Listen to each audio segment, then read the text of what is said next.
오늘은 세계적으로 꽃주일로 어린이 주일로 지키는 날입니다. 특별히 어린이들, 우리 자녀들을 생각하며 기도하는 날이 올시다. 어떻게 하면 좀 더 튼튼히, 좀 더 경건히, 지혜롭게 바로 기를 수 있을까? 이것은 우리 부모된 사람들의 공통한 과제인 것입니다. 성경 가운데 자녀들에게 주시는 교훈으로 담뿍 실린 책이 한 권 있습니다. 그것은 오늘 아침 그 일부분을 우리가 읽은 잠언이라고 하는 책입니다. 이 잠언이라고 하는 책에는 내 아들아, 내 아들아 이런 말이 여러 번 반복됩니다. 간절히 자기 아들에게 주는 권면이 이 가운데 있습니다. 경험 있는 아버지의 심정으로서 이 잠언의 저자가 모든 아들들에게 주시는 말하자면 처세의 도를 우리가 여기서 찾아볼 수 있습니다.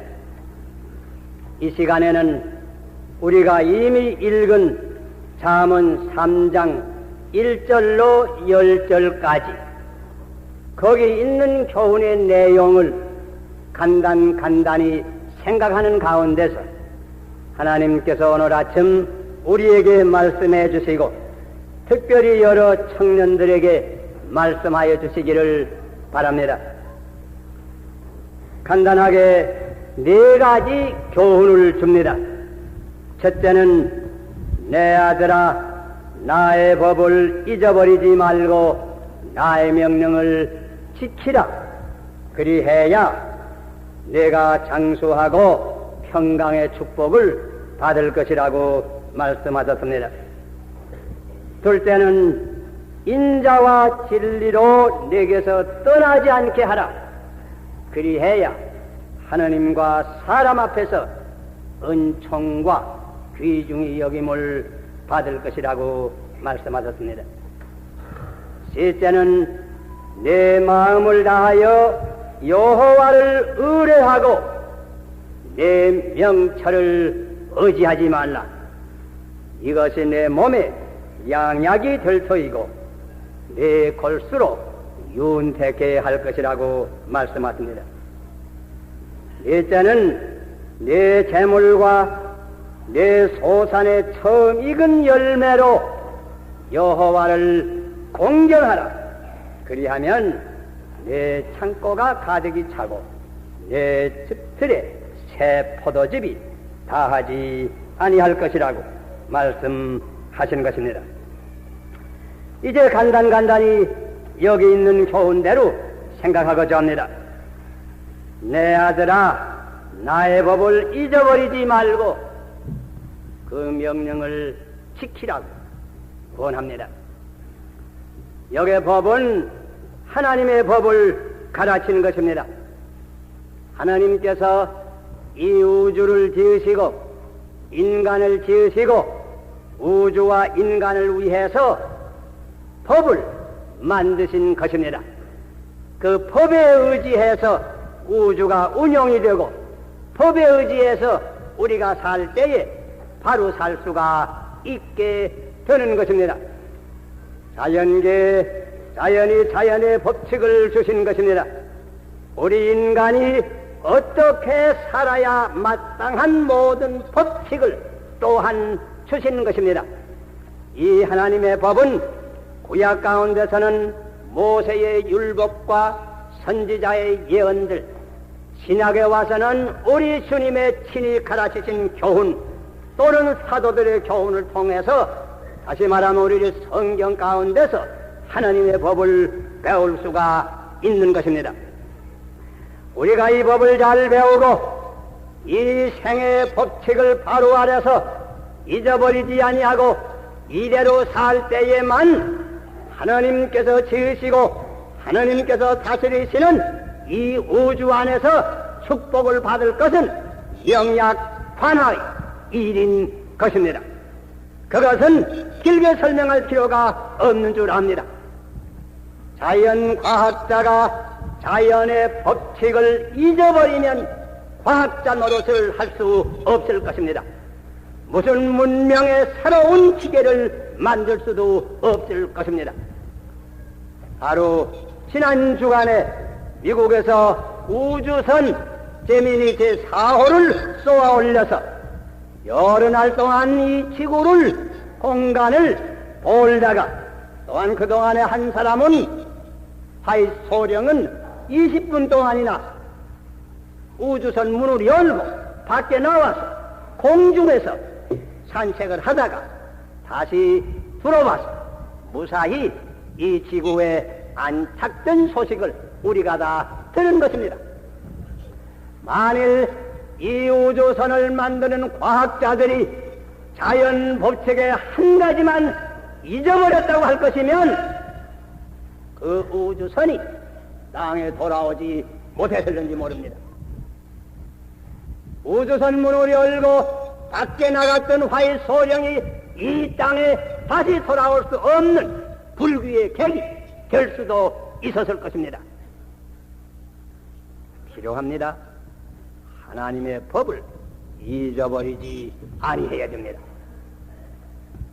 금년에 우리가 여기 기령관을 짓는 중에 있지만은 건축가가 집을 지을 때에 중력의 법칙과 철강과 시멘트에 운영되는 모든 법칙을 잊어버리면 그 집을 튼튼히 지을 수가 있을 것입니까? 의사가 생리의 모든 법칙과 건강의 법칙을 잊어버리면 환자를 바로 치료할 수가 있을 것입니까? 서울서 택시를 운전하는 운전수가 서울시 안에 교통법을 잊어버리면 운전을 바로 할 수 있겠습니까? 잊어버리면 어떻게 될 겁니까? 교통사고밖에 낼 것이 없습니다. 그런데 우리 인간 사회를 볼 것이면 이와 같은 하나님의 법칙이 뚜렷이 있는 것을 불구하고 이 법칙을 알려고도 하지 아니하고 이 법칙을 안다고 할지라도 이대로 하지 아니함으로 말미암아서 이 사회에 인간 사고가 얼마나 납니까?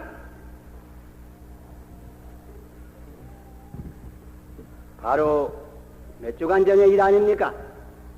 이 바로 서울에서 저 우이동 어떤 산장에서 현직 검사 젊은 사람이 어떤 여자와 같이 정사를 했는지 독사를 당하는지 모르지만은 하여간 죽은 시태로 나타나지 않았습니까? 어떻게 그렇게 되었습니까?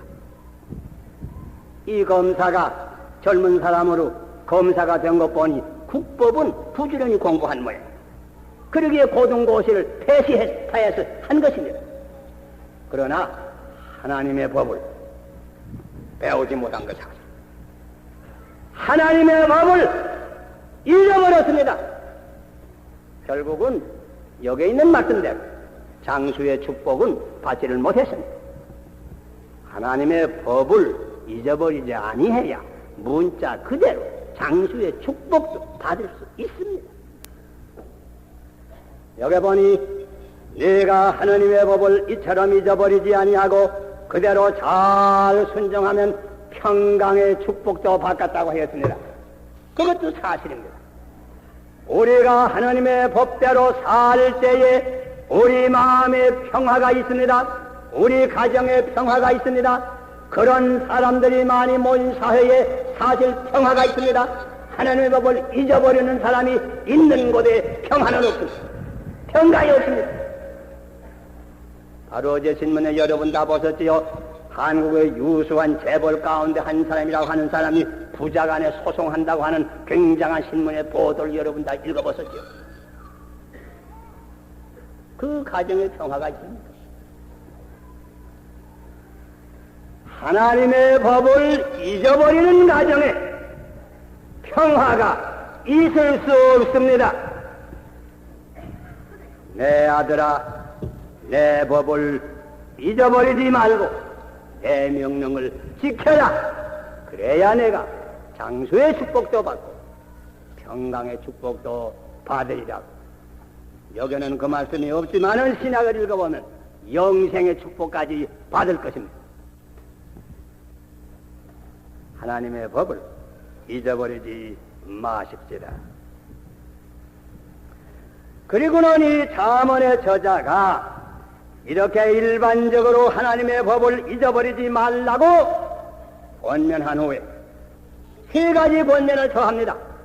하나는 나와 다른 사람 세에 어떻게 할까? 그 다음에 나와 하나님 세에 어떻게 할까? 그 다음에 나와 재물 간에 어떠한 관계를 가질 것. 여기에 대한 세 가지 권면이 더 계속해서 여기에 있습니다. 먼저 인간과의 관계를 생각하면서 이와 같이 권면하였습니다. 인자와 진리로 떠나지 않게 하여 내 목에 메고 내 마음판에 새겨라. 그래야 내가 하느님과 사람 앞에서 은총을 입고 귀중히 여김을 받으리라고 말씀하였습니다. 인자라고 하는 말씀 우리가 설명할 필요가 없습니다. 긍휼이라고 하는 말입니다. 자비라고 하는 말입니다. 넓은 의미에서 사랑이라고 하는 말입니다.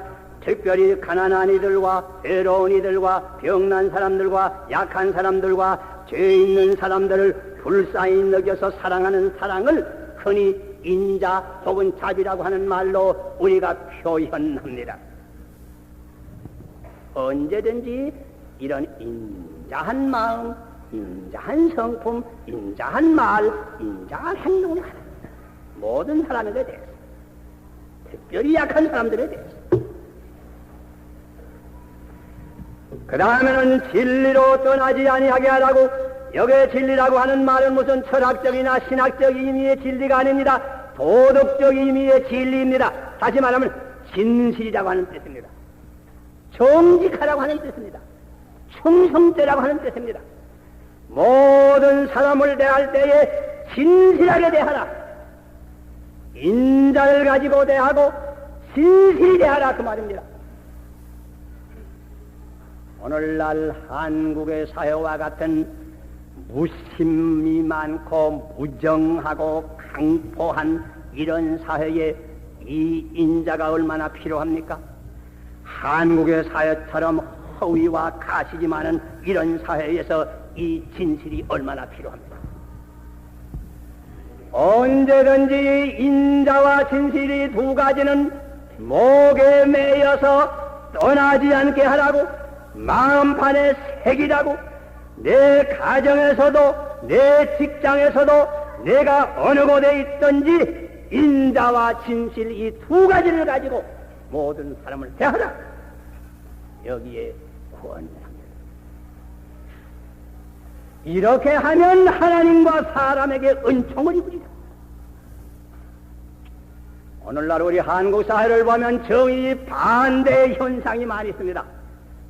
인자 대신에 무정과 강포가 너무나 많습니다. 싸움이 너무나 많습니다. 심지어 살인, 강도, 비참한 참혹한 사건이 매일처럼 일어나고 있습니다.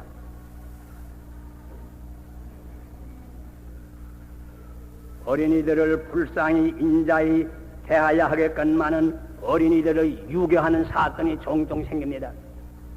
촌에서 서울로 직업을 구해서 올라오는 못 모르는 처녀들을 불쌍히 먹여서 바로 인도해야 되겠지만은 이런 애들을 꿰어서는 사창굴에 팔아먹고 맙니다.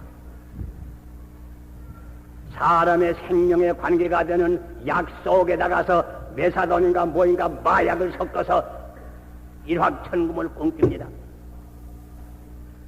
무슨 홍콩의 자만호 사건이니 무슨 밀수 사건이니 한일 정상관계가 아직도 되지 아니했지만 아마 밀수선은 언제나 간단없이 왔다 갔다 하는 모양입니다.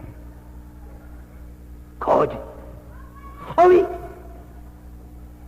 이런 것들이 너무나 많습니다. 이런 사람들이 우리 사회에만 있는 것이 아니고 심지어 외국에 나가서 사는 사람들 가운데도 이런 사람들이 있기 때문에 오늘날 어떤 신문지상에서는 그런 난을 아예 만들었을 때다. 무슨 난이요? 소위 어글리 코리안이라고. 보기 숭한 미운 한국 사람들. 왜 이런 말을 외국에 나가서 듣습니까?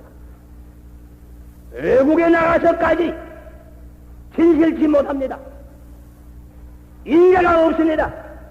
그러니까 하나님께도 축복을 못 받고 세상 사람에게도 은총을 입지 못합니다.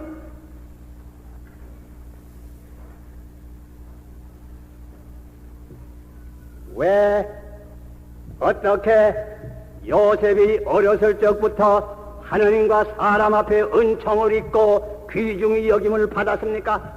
요셉은 어렸을 적부터 이 인자와 진실, 어디 가든지 인자와 진실이 그 생활에서 떠나지 않았습니다. 어떻게 사무엘이 어렸을 적부터 하나님과 사람 앞에 은총을 입었습니까? 사무엘은 어렸을 적부터 이 인자와 진실이 떠나지 않았습니다. 아무리 한국의 직업을 얻기가 어렵다고 하지만은 사실 한국에서도 인자와 진실이 있는 청년들은 얼마든지 구합니다. 진실한 청년, 진실한 일꾼, 진실한 상품 얼마나 귀합니까? 있으면 문자 그대로 하나님 앞과 사람 앞에 은총과 귀중히 여김을 있는 것입니다. 자, 그러면 이 둘째 권면을 잊지 마십시다. 모든 사람에게 대해서 인자와 진실 전하지 않게 하라. 그 다음에 셋째로는 나와 하나님과의 관계에 대해서 이와 같이 권면하였습니다. 6절에 내 마음을 다하여 여호와를 의뢰하고 내 명철을 의지하지 말라. 구약의 여호와를 의뢰한다고 하는 말은 신학에 오면 여호와를 믿는다고 하는 말입니다. 하나님을 믿고 의지한다고 하는 말입니다. 하나님을 믿고 의지하고 내 적은 그 명철을 의지하지 말라고 하는 말입니다. 무슨 일을 당하나 하나님의 섭리, 그의 공의, 그의 권능, 그의 지혜, 하나님의 사랑을 의지하고 그의 뜻에 순종하여 옳은 길을 걸으라고 하는 말입니다. 천지의 공도를 어느 때나 걸으라고 하는 말입니다. 내 명철을 의지하지 말라고 내 제한된 인간의 이성으로 하나님의 뜻을 거스려서 잔꾀를 부리지 말라고 하는 말입니다. 어떤 사람들 볼 것이면 자기가 하나님보다 더 지혜 있는 줄 생각하는 사람들 들어 있는 모양입니다. 그래서 하나님의 떳떳한 법을 떠나서 자기의 지혜로 사업을 하고 자기의 지혜로 무슨 일을 하다가 마지막에 어떻게 되는지 압니까? 대부분은 서울로 말하면 서대문 교도소에 가서 앉게 됩니다. 그 서대문 교도소에 앉은 사람들 다 어디는 사람인지 압니까? 다 자기는 스스로 지혜 있는 줄 생각합니다. 이 일을 성공을 하되 빨리 하기 위해서 돈을 벌 때 빨리 버는 방법, 빨리 못할 방법, 자기 지혜로 하나님의 법을 떠나서 자기 지혜로 뭘 하려고 하다가 마지막에는 그런 데 들어가 앉게 되고 만 것입니다.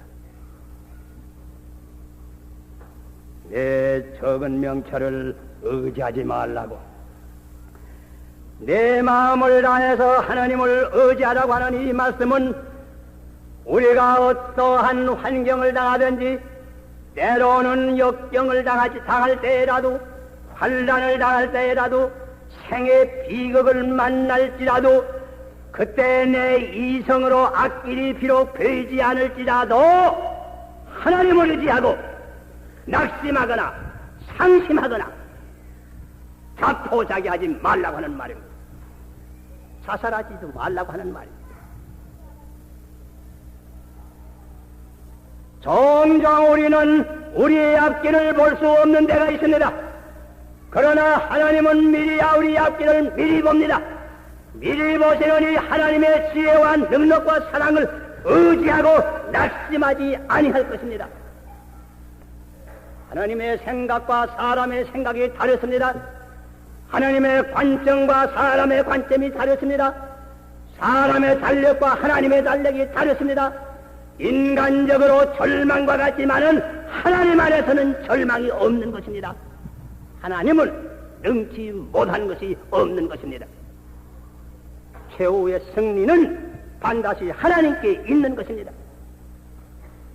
우리가 과연 하나님을 사랑하고 뜻대로 부르심을 입었다고 할 것이면 모든 일이 합력해서 선을 이루는 것을 튼튼히 믿고 어떠한 일을 당하든지 낙심하지 말고 꾸준히 싸워 나아가라고 하는 그 뜻입니다. 선을 행하다가 낙심하지 말라고 하는 뜻입니다. 이렇게 하면 하나님께서 우리를 지도해 주시겠다고 하였습니다. 어떤 때 우리가 어떻게 할지 앞길이 캄캄하지만은 하나님을 의지하는 자에게 길을 지도해 주시겠다고 말씀하였습니다. 또 이와 같은 생활에 대한 신앙의 태도는 우리의 정신과 육체의 양약과 같은 역할을 할 것이라고 말씀했습니다. 노이로제에도 걸리지 않겠습니다. 히스테리에도 걸리지 않겠습니다. 왜? 근심과 걱정과 공포심이 이런 가슴에는 있을 수 없을 것입니다. 몸도 튼튼해질 것입니다.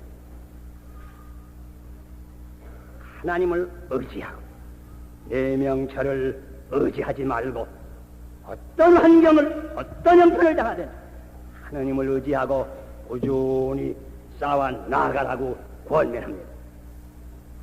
그리고 넷째로 마지막으로 나와 재물과의 관계에 대해서 특별히 교훈을 한 가지 더 줍니다. 우리 인간이 육신을 쓰고 있는 동안은 물질을 아주 떠나서는 살 수가 없습니다. 물질과 내가 어떠한 관계를 가지는가 이것이 항상 중요한 문제입니다. 또 많은 죄가 흔히 물질을 통해서 들어오게 됩니다. 여기 대해서 이 잠언 저자가 자기 사랑하는 아들에게 한 가지 권면하는 말씀이 있습니다. 그것은 내 재물과 내 소산물의 처음 익은 열매로 여호와를 공경하라고 여기에 권면합니다. 하나님께서는 물론 사랑이심으로 무조건으로 모든 사람을 사랑하시고 무조건으로 축복을 해주시는 것이 사실입니다. 그러나 또한 그 반면에 조건이 있는 축복도 또한 있는 것도 또한 사실입니다. 그래서 예수님께서도 친히 말씀하시기를 요한복음 14장 23절에 사람이 나를 사랑하면 내 말을 지키리니 내 아버지께서 저를 사랑하실 것이요 우리가 저에게 와서 거처를 저와 함께 하리라 말씀하셨습니다. 우리가 주님을 중심으로 사랑하고 그 말씀을 우리가 지키면 하나님께서 우리를 특별히 사랑하셔서 하나님께서 우리 마음속에 오셔서 거처를 삼으시고 우리를 축복해 주시겠다고 말씀하셨습니다. 사무엘에 볼 것이면 하나님께서 말씀하시기를 나를 존귀히 여기는 자를 내가 존귀히 여기고 나를 경멸히 여기는 자를 내가 멸시하리라고 말씀하셨습니다. 말씀하실 분대로 그대로 하셨습니다. 사무엘이 하나님을 존귀히 여겼습니다. 하나님께서 역시 사무엘을 존귀하게 만들었습니다. 엘리의 아들들이 하나님을 경멸히 여겼습니다. 하나님께서 엘리의 아들을 멸시했습니다. 대망의 자리로 들어가도 그냥 버려 두신 것입니다. 여기는 우리가 물질로 하나님을 공경하면 하나님께서 또한 물질로 우리를 축복해 주시겠다고 하는 말씀이 있습니다. 하나님 재물로 하나님을 공경한다고 하는 뜻은 무엇입니까? 재물을 얻을 때나 재물을 쓸 때나 하나님을 높이고 하나님의 뜻대로 한다고 하는 의미인 줄 생각합니다. 재물을 얻을 때에 하나님을 공경하여야 됩니다. 그저 돈만 벌면 된다 해서 사람의 생명에 관계가 되는 약품을 섞어 팔아도 됩니까? 하나님을 멸시하는 일입니다. 그저 돈만 벌면 된다 해서 한국 경제를 근본적으로 파괴하는 밀수를 해도 괜찮지 않습니까? 하나님 경멸이 여기는 태도입니다. 우리 한국 경제가 속히 온전한 자립 경제가 되기를 우리가 염원합니까? 한국 경제인들이 재물을 얻는데 하나님의 뜻을 높이고 하나님의 뜻을 순종해서 하나님을 공경할 줄 알아야 한국의 경제가 온전히 설 수가 있고 문자 그대로 우리가 평안히 살 수 있는 한국을 건설할 수 있을 것입니다. 또 재물을 쓰는데 하나님을 존귀하게 여겨야 됩니다. 하나님을 공경해야 됩니다. 해방 이후에 우리 한국에도 갑자기 재벌들이 들어 생긴 모양입니다. 다 그렇지는 물론 않겠지만은 가만히 관찰해 보건된 한국에서 갑자기 재벌됐다 하는 사람들이 오늘날에 보통 하는 일이 무엇인가? 제가 잘못 보았는지는 모르지만 제일 먼저 하는 거 보니까 집을 다 크게 짓습니다. 그냥 울타리를 잘 돌라칩니다. 그 후엔 철조만 가설합니다.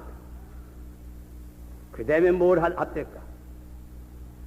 안 믿는 사람은 보통 접었습니다.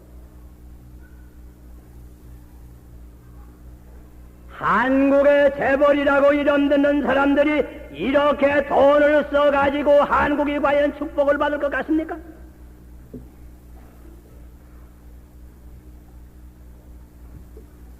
금년이 우리 장로교회를 제일 먼저 우리에게 가지고 들어온 원두 박사가 한국에 들어온 80주년을 기념하는 해입니다.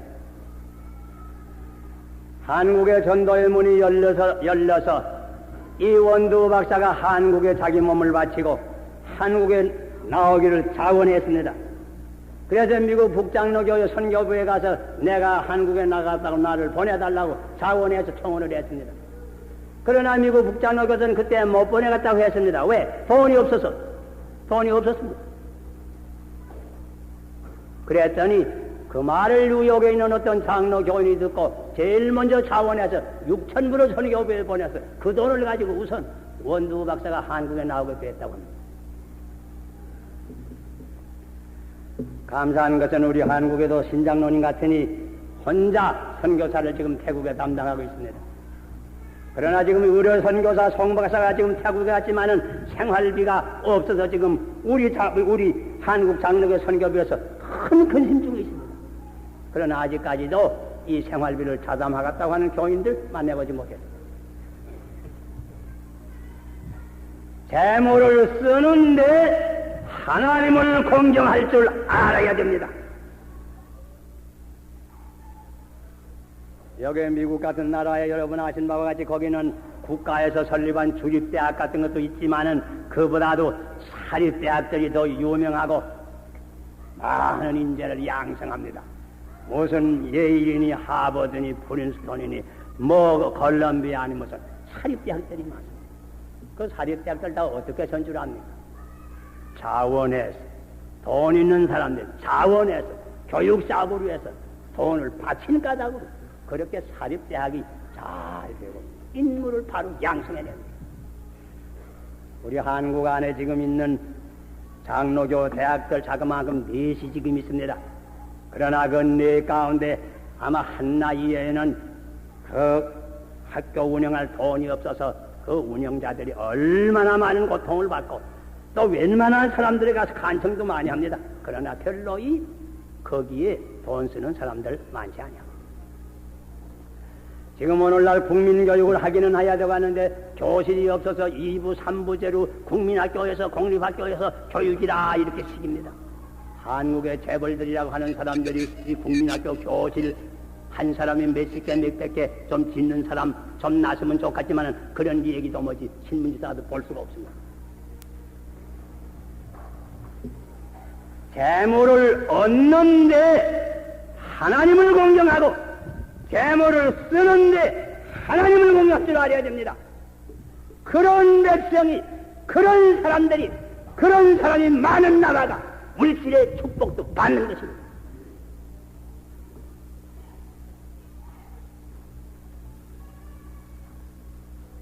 내 아들아, 하나님의 법을 잊어버리지 말라. 진실과 진리로 너를 떠나지 않게 하여라. 마음을 다하여 하나님을 의지하고 내 영처를 의지하지 말라. 내 재물로 하나님을 공경하라. 물론 이 교훈은 어린 소년 청년들에게 주는 교훈으로서 말하자면 종교적 견지에서 볼 때 초보적인 진리를 가르쳐주는 겁니다. 무슨 말인가 하니 우리가 신앙생활을 하는 것이 꼭 이런 축복을 받을 동기에서 할 것은 아닙니다.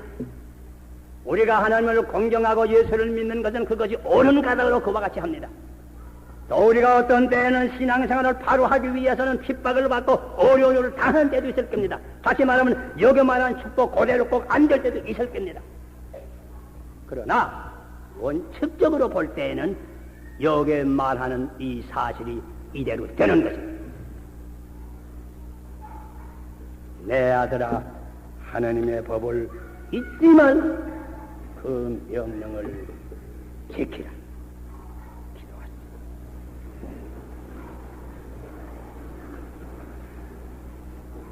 사랑의 근본 되시는 우리 하나님 아버지, 오늘 저희들에게 특별히 우리 젊은 사람들에게 주신 이 교훈을 저희들이 다시 듣고 감사함을 드리옵나이다. 오래전에 주신 교훈이지만은 그 원칙은 변함이 없는 것을 저희들이 압니다.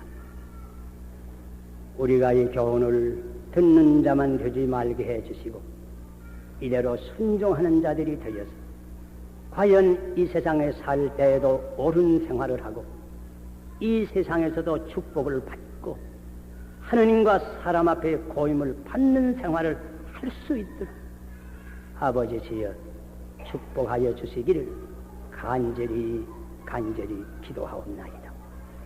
오늘 이 꽃주일을 당해서 모든 한국의 어린이들, 특별히 고아들, 가난한 가정의 아이들까지 오 하나님이시여 축복하여 주시옵소서.